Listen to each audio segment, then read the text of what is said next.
السلام عليكم ورحمة الله تعالى وبركاته. الحمد لله نحمده ونستعينه ونستغفره ونؤمن به ونتوكل عليه ونعوذ بالله من شرور أنفسنا ومن سيئات أعمالنا. من يهده الله فلا مضل له ومن يضلله فلا هادي له. وأشهد أن لا إله إلا الله وحده لا شريك له وأشهد أن محمدًا عبده ورسوله أرسله بالحق بشيرًا ونذيرًا وداعيًا إلى الله بإذنه وسراجًا منيرًا. أما بعد، فأعوذ بالله من الشيطان الرجيم. بسم الله الرحمن الرحيم. من المؤمنين رجال صدقوا ما عاهدوا الله عليه فمنهم من قضى نحبه ومنهم من ينتظر وما بدلوا تبديلا.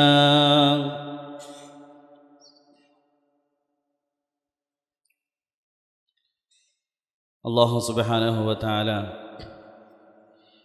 നമ്മുടെ ജീവിതത്തിൽ വന്നുപോയ മുഴുവൻ പാപങ്ങളും പുറത്തുനിന്ന് അനുഗ്രഹിക്കുമാറാകട്ടെ. ബാക്കിയുള്ള ജീവിതം അള്ളാഹുവിനെ തൃപ്തിപ്പെടുത്തി ജീവിക്കുവാനും മരണപ്പെടുമ്പോൾ പരിശുദ്ധ കലിമ ചൊല്ലി മരണപ്പെടുവാനും അള്ളാഹു തൗഫീഖ് നൽകി അനുഗ്രഹിക്കുമാറാകട്ടെ. ബഹുമാനമുള്ള മുഅ്മിനീങ്ങളെ, സഹോദരന്മാരെ,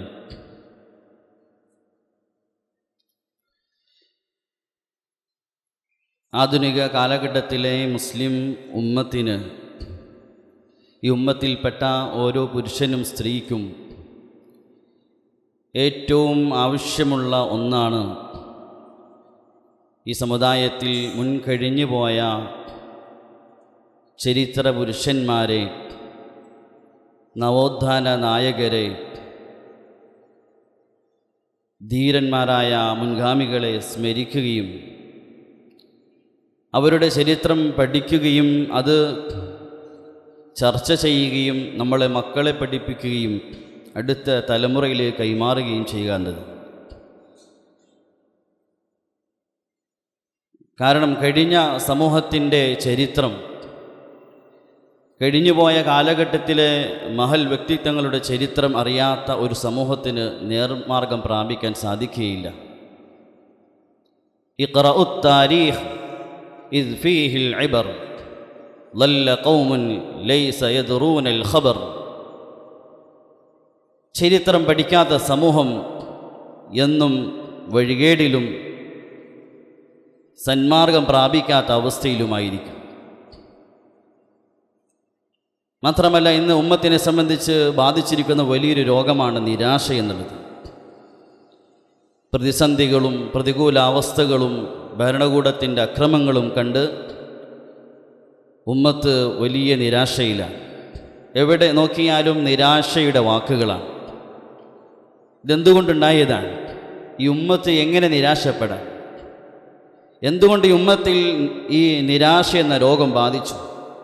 അതിൻ്റെ യഥാർത്ഥ കാരണം നമ്മുടെ കഴിഞ്ഞ കാലഘട്ടത്തിലെ ചരിത്രത്തെക്കുറിച്ച് ബോധമില്ലാത്തതാണ്. ഈ ഉമ്മത്ത് ഏതെല്ലാം വഴിയിലൂടെ, ഏതെല്ലാം പ്രതിസന്ധികളിലൂടെ കടന്നു വന്നു എന്നുള്ള ശരിയായ വിവരവും അറിവും ഇല്ലാത്തത് കൊണ്ടാണ് ഉമ്മത്തിൽ നിരാശ എന്ന രോഗം ബാധിച്ചത്. അതുകൊണ്ട് ഇന്ന് നമുക്ക് ആവശ്യം ധീരന്മാരായ, പ്രതീക്ഷയുള്ളവരായ, നല്ല ധൈര്യശാലികളായ, ഇളകാത്ത ഹൃദയമുള്ള മുസ്ലിം ഉമ്മത്തിനെയാണ്. അങ്ങനത്തെ ഒരു സമൂഹത്തെ കൊണ്ട് ലോകത്ത് വിപ്ലവങ്ങളും വിജയങ്ങളും കൈവരിക്കാൻ സാധിക്കുകയുള്ളൂ. അല്ലാമ ഇഖ്ബാൽ അദ്ദേഹം പറയുന്നുണ്ട്, ഉസ് ഖൗം കോ ശംഷീർ കി ഹാജത് നഹീ രഹ്തി. ഒരു സമൂഹത്തിന് വാളിൻ്റെ ആവശ്യമില്ല, ആയുധത്തിൻ്റെ ആവശ്യമില്ല. ആ സമൂഹത്തിൻ്റെ മനസ്സ് ഉറച്ചതാണെങ്കിൽ, ധൈര്യമുള്ള, പ്രതീക്ഷയുള്ള, ഉറപ്പുള്ളൊരു സമൂഹത്തിന് പോരാടാൻ വാളിൻ്റെയോ ആയുധത്തിൻ്റെ ആവശ്യമില്ല. അവർ വിജയം പ്രാപിക്കുക തന്നെ ചെയ്യും. അതുകൊണ്ട് ഉമ്മത്തിൻ്റെ ഹൃദയത്തിൽ നിന്നും, നമ്മുടെ ഹൃദയത്തിൽ നിന്നും നിരാശ എന്ന രോഗം മാറാനുള്ള വഴിയാണ് കഴിഞ്ഞ കാലത്തിലെ ചരിത്ര പുരുഷന്മാരെക്കുറിച്ച് പഠിക്കുക എന്നുള്ളത്. പ്രത്യേകിച്ച് നമ്മുടെ മുൻഗാമികളായ സഹാബത്തുൽ കിറാമിനെ കുറിച്ചുള്ള പഠനം നമുക്ക് പ്രതീക്ഷ നൽകുന്നതാണ്, നമ്മുടെ മനസ്സിന് ധൈര്യം നൽകുന്നതാണ്. കാരണം ഓരോ സഹാബിയും പർവ്വതങ്ങളെപ്പോലെ ഉറച്ചവരായിരുന്നു. അബ്ദുല്ലാഹിബിൻ ഉമർ റളിയല്ലാഹു തആല അൻഹു സഹാബത്തിനെ പറ്റി അദ്ദേഹം പറയുന്നുണ്ട്, അൽ ഈമാനു ഫീ ഖുലൂബിഹിം അഅളമു മിനൽ ജിബാൽ.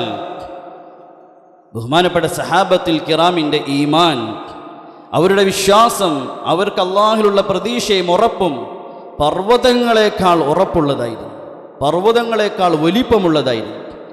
4 ഭാഗത്തുനിന്നും ഒലിച്ചു വരുന്ന മലവെള്ള പാച്ചലിനെ ഒരു ഭയവുമില്ലാതെ, ഒരു ഇടർച്ചയുമില്ലാതെ വരവേൽക്കുന്ന പർവ്വതങ്ങളെപ്പോലെ സഹാബത്തുൽ കിറാം പ്രതിസന്ധികളിൽ, പ്രശ്നങ്ങളിൽ അല്പം പോലും ഹൃദയങ്ങൾ ഇളകാതെ ഉറച്ചുന്നൊരു സമൂഹമായിരുന്നു. അതുകൊണ്ട് സഹാബത്തിൻ്റെ ചരിത്രം, സഹാബത്തിലെ ഓരോ വ്യക്തികളുടെ ചരിത്രം പഠനം നമ്മുടെ മനസ്സിന് ധൈര്യം നൽകും. പ്രത്യേകിച്ച് അതിൽപ്പെട്ട സഹാബി നബിതങ്ങൾ സൈഫും മിൻ സുയൂഫില്ലാ, അള്ളാഹുവിൻ്റെ വാളുകൾപ്പെട്ട വാളാണെന്ന് പറഞ്ഞ ഖാലിദ് ബിൻ വലീദ് റളിയല്ലാഹു തആല അൻഹുവിൻ്റെ ചരിത്രം അത് ഈ ഉമ്മത്തിലെ ഓരോ പുരുഷന്മാർക്കും സ്ത്രീകൾക്കും മനസ്സിന് ധൈര്യം നൽകുന്ന ചരിത്രമാണ്. നമ്മുടെ ഹൃദയങ്ങൾക്ക് ഉറപ്പ് നൽകുന്ന ചരിത്രമാണ്, വിജയത്തിൻ്റെ ചരിത്രമാണ്. ഫസ്അൽ അൻ കുല്ലി നസ്രിൻ ഖാലിദ, വിജയത്തെക്കുറിച്ച് അറിയണമെങ്കിൽ ഖാലിദിനോട് ചോദിക്കുന്നു. അദ്ദേഹം സഞ്ചരിച്ച വഴി വിജയം മാത്രമേ ഉള്ളൂ.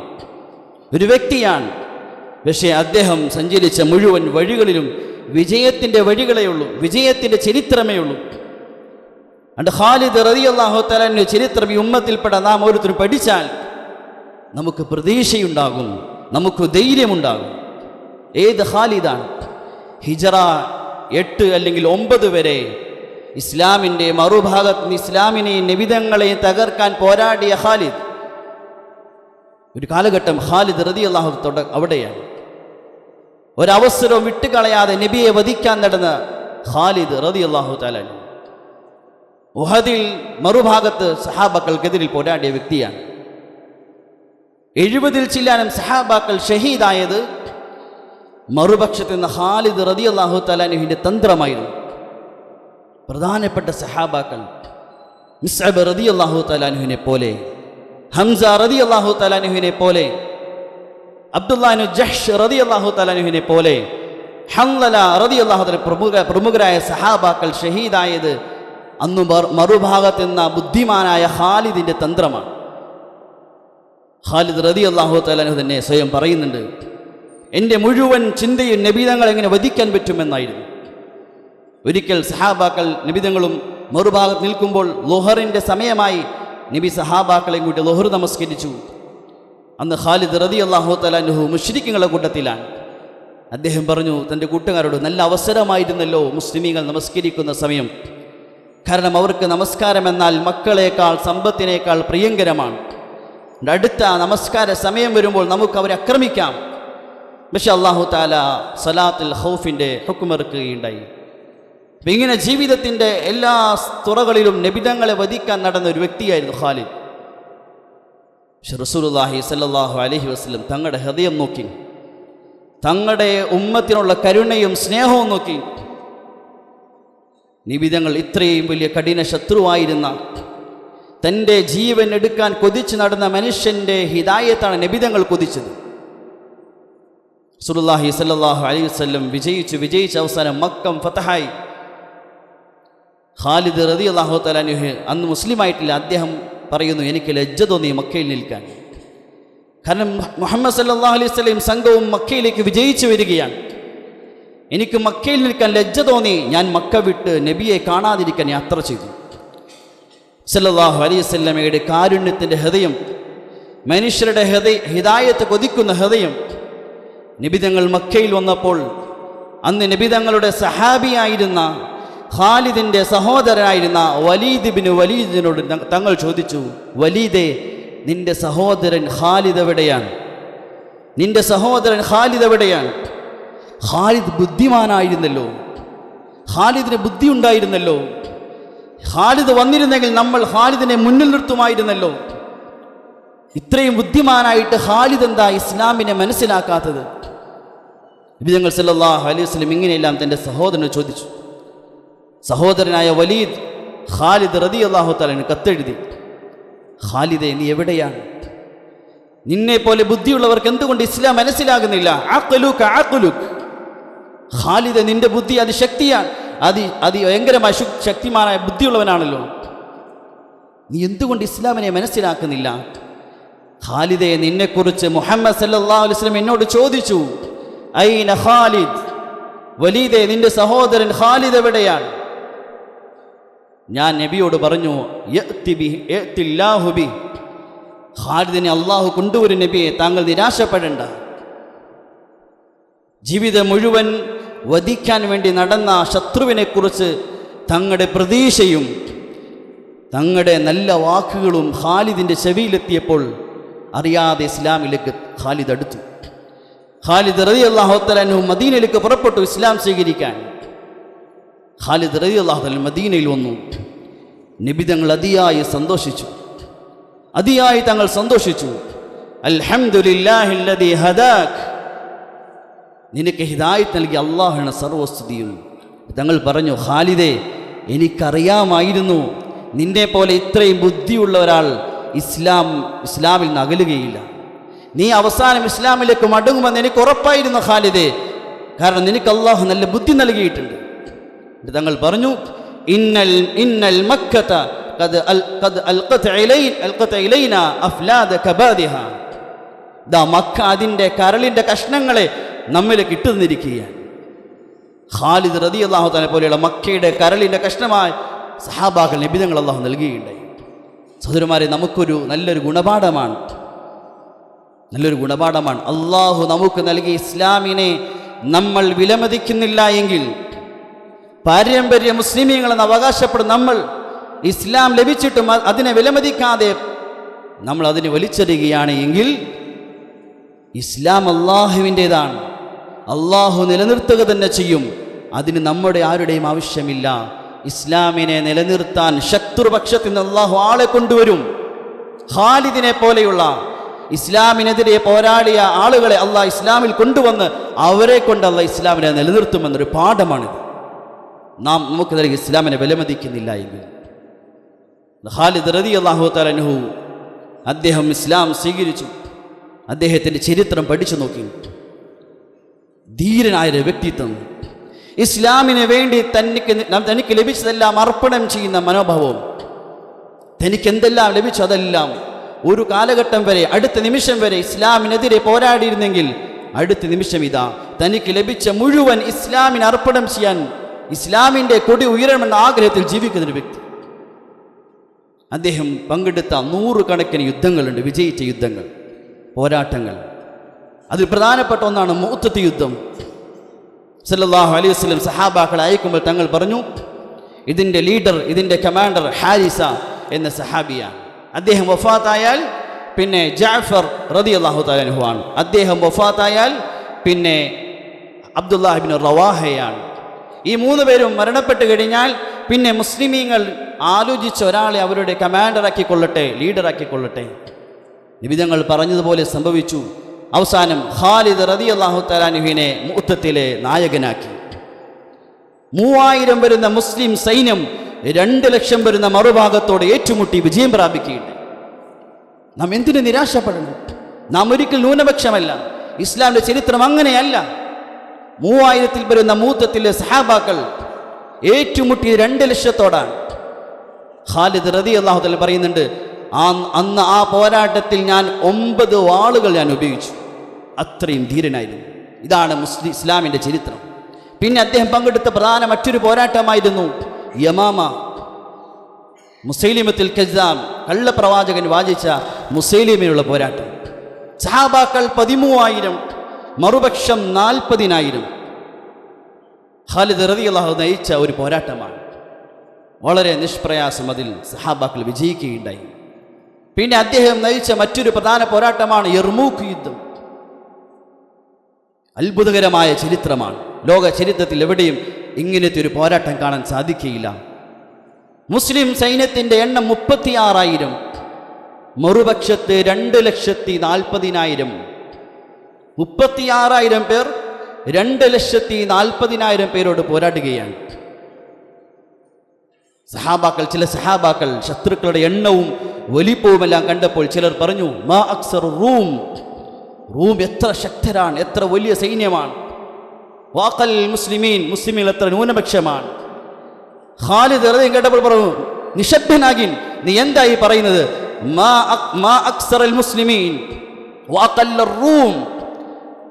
ഈ വലിയ സമുദ്രം പോലെയുള്ള സമൂഹത്തെ നോക്കിയിട്ട് ഖാലിദ് റളിയല്ലാഹു അൻഹു ഒരു ഭയവുമില്ലാതെ, ഒരു നിരാശയുമില്ലാതെ പറയാൻ, എത്ര ചെറിയ സംഘമാണിത്, മുസ്ലിമീങ്ങൾ എത്ര വലുതാണ്. എന്നിട്ട് അദ്ദേഹം പറഞ്ഞു, ഒരു സംഘം വലുതാകുന്നത് എണ്ണം കൊണ്ടല്ല, മറിച്ച് അള്ളാഹുവിൻ്റെ സഹായം കൊണ്ടാണ്. ഒരു സഹായം കൊണ്ടാണ്. ഈ പോരാട്ട ചരിത്രമെല്ലാം പറഞ്ഞത് നാം ആരെങ്കിലും ആക്രമിക്കാൻ വേണ്ടിയല്ല, മറിച്ച് നമ്മുടെ ഉള്ളിൽ നിന്നും നിരാശ എന്ന രോഗം എടുത്തു മാറ്റേണ്ടതാണ്. മുസ്ലിമീങ്ങൾ നിരാശപ്പെട്ട് ജീവിക്കേണ്ടവരല്ല, ധീരന്മാരായി പ്രതീക്ഷയോടെ ഇളകാത്ത ഹൃദയത്തോടെ ജീവിക്കേണ്ടവരാണ്. ഇളകാത്ത ഹൃദയത്തോടെ ജീവിക്കേണ്ടവരാണ്. അതിനാവശ്യമായ ഒന്നാണ് ഖാലിദ് റളിയല്ലാഹു അൻഹുവിന്റെ ചരിത്രം. ഈ ഉമ്മത്തിൽ നാം ഓരോരുത്തരും പഠിക്കുകയും മനസ്സിൽ സൂക്ഷിക്കുകയും ചെയ്യുക എന്നത്. എന്തുകൊണ്ട് അല്ലാഹു തആല ഖാലിദ് റളിയല്ലാഹു തആലന് ഇത്ര നല്ല വിജയങ്ങൾ നൽകി? അല്ലാഹു തആലയുമായി അദ്ദേഹത്തിൻ്റെ അഭേദ്യമായ ബന്ധമാണ് ഒന്നാമത്തെ കാരണം. അദ്ദേഹത്തിന് അള്ളാഹുവിലുള്ള പ്രതീക്ഷയും ഉറപ്പുമായിരുന്നു. പ്രതിസന്ധികളും പ്രശ്നങ്ങളും പ്രതികൂലമായ അവസ്ഥകൾ കൊണ്ട് അദ്ദേഹം പതറിയില്ല.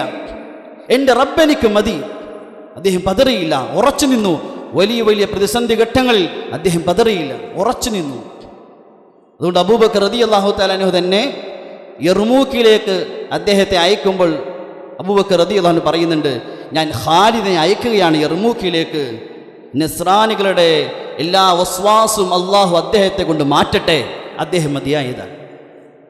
അത്രയും ധീരനായ പോരാളിയായിരുന്നു, അത്രയും ധീരനായ പോരാളിയായിരുന്നു. യർമൂക്കിലേക്ക് പുറപ്പെടുമ്പോൾ കൂടെയുള്ള സഹാബ മുസ്ലിമീങ്ങൾ അവർ യാത്ര ചെയ്ത് ക്ഷീണിച്ച് ദാഹിച്ച അവസ്ഥയിൽ ഇനി യാത്ര ചെയ്യേണ്ട മരുഭൂമിയിൽ കൂടിയാണ്. അവിടെ ചില ആളുകൾ ചില അസ്വസ്ഥതകൾ പറഞ്ഞപ്പോൾ അദ്ദേഹം പറഞ്ഞു, നിങ്ങൾ എന്തുകൊണ്ട് നിരാശപ്പെടുന്നു? അള്ളാഹുവിൻ്റെ സഹായം നമ്മുടെ ഒപ്പമുണ്ട്. ഒരടിമയുടെ നെയ്യത്തിൻ്റെ പ്രതീക്ഷയുടെ അളവനുസരിച്ച് അള്ളാഹ് സഹായിക്കും. നമ്മുടെ മുന്നിലുള്ള വഴി ദൂരമോ മരുഭൂമിയോ ഒന്ന് കണ്ട് ഭയപ്പെടേണ്ടതില്ല. ഒരടിമ നിഷ്കളങ്കമായി അള്ളാഹുവിൽ പ്രതീക്ഷ വെച്ചാൽ തീർച്ചയായും അള്ളാഹുവിൻ്റെ സഹായം വരും.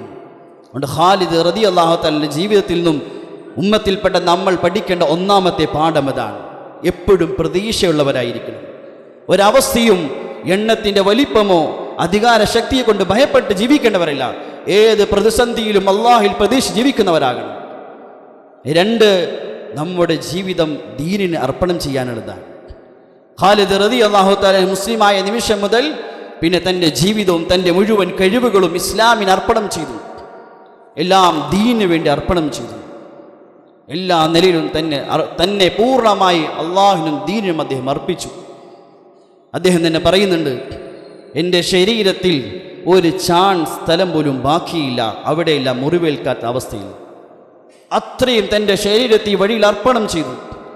അദ്ദേഹത്തിൻ്റെ വലിയ ആശ്ചര്യപ്പെടുന്ന വാക്കുകൾ കാണാം. അദ്ദേഹം പറയുന്നു, എനിക്കൊരു സുന്ദരിയായ സ്ത്രീയെ വിവാഹം കഴിച്ചു തന്നു, എനിക്ക് അവളെ ഇഷ്ടമാണ്. ഞാൻ അങ്ങനെ അവളുടെ അടുക്കൽ പോകുന്ന ആദ്യത്തെ രാത്രിയേക്കാൾ എനിക്ക് പ്രിയങ്കരമായത് അള്ളാഹുവിൻ്റെ ദീൻ്റെ വഴിയിൽ യാത്ര ചെയ്യുന്ന രാത്രി. ആ രാത്രി ആകട്ടെ ശക്തമായ മഴയും ഇടിയും മിന്നലുമുള്ള രാത്രി. അങ്ങനെ ആ രാത്രി അള്ളാഹുവിൻ്റെ ദീൻ്റെ വഴി ചുറ്റി നടക്കലാണ് ഒരു സുന്ദരിയായ ഭാര്യ അടുക്കൽ ആദ്യത്തെ രാത്രിയിൽ പോകുന്നതിനേക്കാൾ എനിക്ക് പ്രിയങ്കരമായത്. ഖാലിദ് റളിയല്ലാഹു തആല അൻഹു ദീനിന് വേണ്ടിയുള്ള അദ്ദേഹത്തിൻ്റെ ആഗ്രഹവും അർപ്പണ മനോഭാവവുമാണ്. സഹോദരന്മാരെ, നമ്മൾ അദ്ദേഹത്തിൻ്റെ ചരിത്രം പഠിക്കേണ്ട പാഠമാണ്. ഉമ്മത്തിൽപ്പെട്ട നമ്മൾ ഓരോരുത്തരും ഭൂമിയിലേക്ക് വന്നത് സുഖങ്ങൾ എവിടെയെന്ന് അന്വേഷിച്ച് ജീവിക്കാൻ വേണ്ടിയല്ല. എവിടെ കൂടുതൽ സുഖങ്ങൾ കിട്ടും, എവിടെ കൂടുതൽ വിശ്രമം റാഹത്ത് ലഭിക്കും, റാഹത്തും സുഖവും അന്വേഷിച്ച് ജീവിക്കേണ്ടവരല്ല നമ്മൾ. അധ്വാനത്തിനും പരിശ്രമത്തിനും ദീനിൻ്റെ കൊടി ഉയർത്താൻ വേണ്ടി ജീവിക്കാൻ വന്നവരാണ്. ഏതെങ്കിലും മൂലയിൽ ഒതുങ്ങി, ഏതെങ്കിലും പള്ളിയുടെ മൂലയിൽ ഒതുങ്ങി, അല്ലെങ്കിൽ ഏതെങ്കിലും വീടിൻ്റെ സുഖങ്ങളിൽ ഒതുങ്ങിക്കൂടി കഴിഞ്ഞുകൂടേണ്ട ഉമ്മത്തല്ല നമ്മൾ. ത്യാഗത്തിനും പരിശ്രമത്തിനും അധ്വാനത്തിനും ഇറങ്ങേണ്ടവരാണ്. അബ്ദുല്ലാഹിബ്നു മുബാറക് റഹ്മത്തുള്ളാഹി തആല അലൈഹി അദ്ദേഹം തൻ്റെ സ്നേഹിതൻ ഫുളൈൽ ഇബ്നു ഇയാദ് റഹ്മത്തുള്ളാഹി തആല അലൈഹിക്ക് അദ്ദേഹം ഒരു കത്ത് എഴുതുന്നുണ്ട്. ഫുളൈൽ ഇബ്നു ഇയാദ് വലിയൊരു ആബിദായ മനുഷ്യനായിരുന്നു. അദ്ദേഹം ഹറമിൽ ഇബാദത്തിൽ കഴിഞ്ഞുകൂടുമ്പോൾ ഇദ്ദേഹം അള്ളാഹുവിൻ്റെ ദീനിൻ്റെ വഴി യാത്രച്ചുകൊണ്ടിരിക്കുകയാണ്. അബ്ദുല്ലാഹിബ്നു മുബാറക് റഹ്മത്തുള്ളാഹി തആല അദ്ദേഹം ആ യാത്രക്കിടയിൽ തൻ്റെ സഹോദരൻ ഹറമിൽ ഇബാദത്തിൽ കഴിഞ്ഞുകൂടുന്ന ഫുളൈൽ കത്ത് ചെയ്യുന്നുണ്ട്. യാ ആബിദൽ ഹറമൈൻ, ഹറമിൽ ഇബാദത്തിൽ കഴിഞ്ഞുകൂടുന്ന ഫുളൈലേ, ലൗ അബ്സർതന, ഞങ്ങൾ പുറപ്പെട്ട വഴിയെക്കുറിച്ച് നീ അറിഞ്ഞിരുന്നുവെങ്കിൽ, ഇതിൻ്റെ രസത്തെക്കുറിച്ച് നീ അറിഞ്ഞിരുന്നുവെങ്കിൽ നിനക്ക് മനസ്സിലാകും നീ ഒരു തമാശയിലും കളിയിലുമാണ് എന്ന്. അടി ഉമ്മത്ത് വെറും ഇബാദത്തിൽ മാത്രം ഒതുങ്ങാൻ വന്നവരല്ല, അള്ളാഹുവിൻ്റെ ദീനിന് വേണ്ടി തന്നെ അർപ്പിക്കേണ്ടവരാണ്. അതിനുവേണ്ടി തന്നെ യാത്ര ചെയ്യിപ്പിക്കേണ്ടവരാണ്. അതിനുവേണ്ടി ശരീരത്തെ ത്യാഗം ചെയ്യിപ്പിക്കേണ്ടവരാണ്. അതല്ലാതെ എവിടെയാണ് കൂടുതൽ സുഖങ്ങൾ, എവിടെ പോയാൽ കൂടുതൽ വിശ്രമിക്കാം, ഇങ്ങനെ റാഹത്തിനെയും സുഖത്തെയും തേടി ജീവിക്കേണ്ട ഉമ്മത്തല്ല ഇത്. ത്യാഗത്തിൻ്റെ തീച്ചൂളയിലേക്ക് ഇറങ്ങേണ്ട ഒരു ഉമ്മത്താണ് മുസ്ലിം ഉമ്മത്ത്. ഖാലിദ് റളിയല്ലാഹു തആല ചരിത്രം അതാണ് നൽകുന്ന പാഠം. ഖാലിദ് റളിയല്ലാഹു തആല ചരിത്രത്തിൽ ഇതാ മറ്റൊരു പാഠം കൂടി നമുക്ക് പഠിക്കാം. പ്രത്യേകിച്ച് ഉമ്മത്തിലെ ഉമറാക്കൾ, ഈ ഉമ്മത്തിലെ രാഷ്ട്രീയ നേതാക്കന്മാർ, ഈ ഉമ്മത്തിലെ മഹല്ലിൻ്റെ നേതാക്കന്മാർ എല്ലാം പഠിക്കേണ്ട പ്രധാന ഒരു പാഠമാണ്. അദ്ദേഹം ഈ പോരാട്ടമെല്ലാം നടത്തിയത് എന്തെങ്കിലും ഭൗതികമായ ലക്ഷ്യത്തിനോ എന്തെങ്കിലും പ്രശംസിക്കോ ഏതെങ്കിലും വ്യക്തികൾക്കോ വേണ്ടിയല്ല. അതുകൊണ്ട് ഉമർ റളിയല്ലാഹു തആല അൻഹു ഖിലാഫത്തിൻ്റെ കാലം ഉമർ റളിയല്ലാഹു തആല ഖലീഫയായ ഉടനെ ചെയ്തൊരു തീരുമാനമാണ് ഖാലിദിനെ കമാൻഡർ സ്ഥാനത്ത് നിന്ന് മാറ്റണം, ഖാലിദിനെ അമീർ സ്ഥാനത്ത് നിന്ന് മാറ്റണം. ജനങ്ങൾക്കെല്ലാം ഹൃദയത്തിൽ വലിയ പ്രതീക്ഷയായിരുന്നു ഖാലിദ്. അങ്ങനത്തെ ഖാലിദിനെ ഉമർ റളിയല്ലാഹു തആല ആദ്യം തീരുമാനിച്ചു, ഇനി ഖാലിദ് അമീറാകണ്ട, ഈ സൈന്യത്തിൻ്റെ നേതാവ് ഉബൈദുൽ ജറാഹാണ്, അബൂ ഉബൈദുൽ ജറാഹാണ്. യർമൂക്ക് യുദ്ധം നടന്നുകൊണ്ടിരിക്കുമ്പോഴാണ് ഉമർ റളിയല്ലാഹു തആല കത്ത് വരുന്നത്. അബൂ ഉബൈദ റളിയല്ലാഹു തആല ആ കത്തിനെ മറച്ചു വെച്ചു, അറിയിച്ചില്ല. യുദ്ധമെല്ലാം കഴിഞ്ഞപ്പോൾ പറഞ്ഞു, ഖാലിദേ, ഖലീഫയുടെ കത്ത് വന്നിട്ടുണ്ട്, നിന്നെ കമാൻഡർ സ്ഥാനത്ത് മാറ്റി എന്നെ ആക്കാൻ വേണ്ടി കത്ത് വന്നിട്ടുണ്ട്. ഞാൻ അത് നേരത്തെ വന്നതാണ്, ഞാൻ അറിയിച്ചില്ല. ഖാലിദ് റളിയല്ലാഹു ചോദിച്ചു, നീ എന്താണ് കാണിച്ചത്? എന്തുകൊണ്ട് എന്നെ അറിയിച്ചില്ല? നേരത്തെ അറിയിച്ചില്ല? ഞാൻ ഇന്നലെ വരെ പോരാടിയതും പരിശ്രമിച്ചതും ഉമറിന് വേണ്ടിയല്ല, ഇന്ന് പരിശ്രമിക്കുന്നു പോരാടുന്ന ഉമറിന് വേണ്ടിയല്ല. ഞാൻ എൻ്റെ പോരാട്ടവും പരിശ്രമം ഞാൻ അള്ളാഹുവിന് വേണ്ടി മാത്രമാണ്. ഇന്നമാ ഉഖാതിലു ലില്ലാഹി റബ്ബിൽ ആലമീൻ, റബ്ബുൽ ആലമീനെ അള്ളാഹിനെ തൃപ്തിപ്പെടുത്താൻ വേണ്ടി മാത്രമാണ് ഇതെല്ലാം ചെയ്തത്. വേറൊരു ലക്ഷ്യവുമില്ല. എന്നെ ധീരനാണെന്ന് പറയാനോ ഞാൻ ശക്തനാണെന്ന് പറയാനോ വേണ്ടിയല്ല. ഈ ഉമ്മത്തിലെ നേതാക്കന്മാർ ഹൃദയത്തിൽ കുറിച്ചിടേണ്ട വാക്കാണ്. അതുകൊണ്ട് തന്നെ അദ്ദേഹത്തിൻ്റെ ചരിത്രം കാണാം. അദ്ദേഹം വഫാത്തായി കഴിഞ്ഞപ്പോൾ അദ്ദേഹത്തിൻ്റെ അനന്തരസ്വത്ത് നോക്കിയപ്പോൾ ഒരു കുതിരയും ഒരു വാളും ഒരു അടിമയും മാത്രമാണ്. 100 കണക്കിന് പോരാട്ടത്തിൽ പങ്കെടുത്ത ഒരു സഹാബി. എത്രയോ ഗനീമത്ത് സ്വത്ത് കിട്ടേണ്ടതാണ്, എത്രയോ സമ്പത്ത് ഒരുമിച്ച് കൂട്ടേണ്ടതാണ്. പക്ഷെ അദ്ദേഹത്തിന് അനന്തരസ്വത്ത് നോക്കിയപ്പോൾ ഒരു അടിമയും ഒരു കുതിരയും ഒരു വാളും മാത്രമായിരുന്നു. അദ്ദേഹം തൻ്റെ ജീവിതം കൊണ്ട് തെളിയിച്ചു, ദീനിനു വേണ്ടി പോരാടൽ, ദീനു വേണ്ടി തന്നെ അർപ്പിക്കൽ, ഇതിനു വേണ്ടിയാണ് വന്നത്.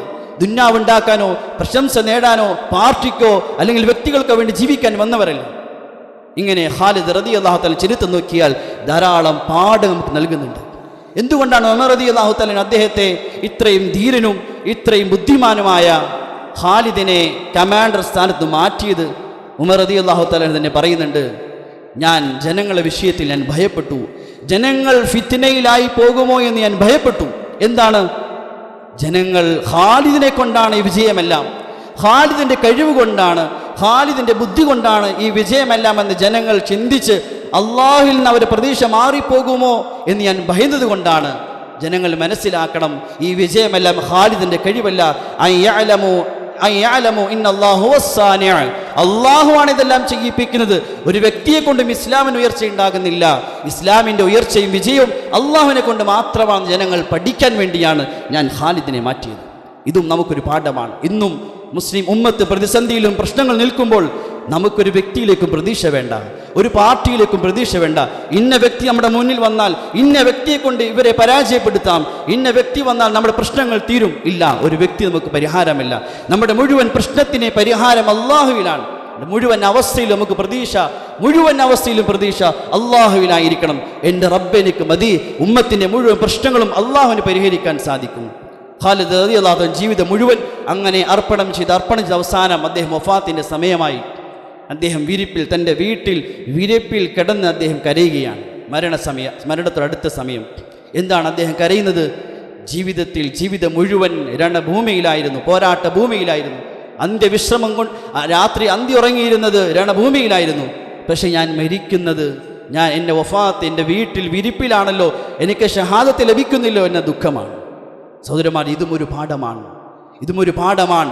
മരണത്തെ ഭയപ്പെട്ട് ഭീരുക്കളായി ജീവിക്കുന്നവർക്കുള്ള പാഠമാണ്. മരണം അത് ആരുടെയും കൈകളിലല്ല, അത് അല്ലാഹുവിൻ്റെ കൈകളിലാണ്.